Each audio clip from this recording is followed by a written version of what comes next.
L'info sur AL24 News, bienvenue.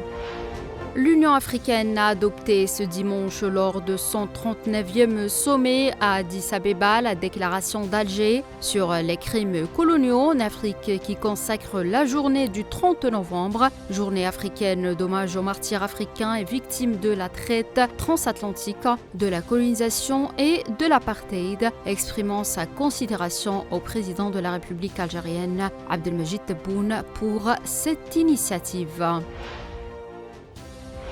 Le commissaire général de l'Office de secours et de travaux des Nations Unies pour les réfugiés de Palestine dans le Proche-Orient, Philippe Lazzarini, a affirmé que l'agence onusienne est un atout pour la paix dans la bande de Gaza, jugeant insuffisant le cessez-le-feu en vigueur dans l'enclave palestinienne après plus de 2 ans d'agression génocidaire sioniste.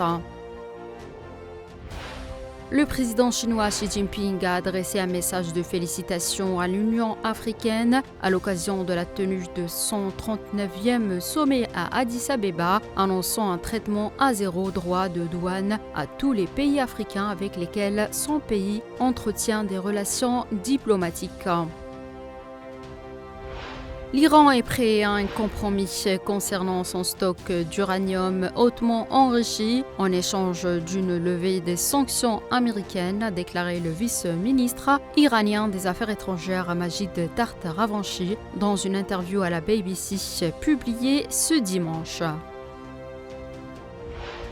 La chef de la diplomatie européenne, Kaja Kallas, a rejeté ce dimanche les propos de responsables américains tendant à dénigrer l'Union européenne, tout en saluant le changement de ton du secrétaire d'État Marco Rubio.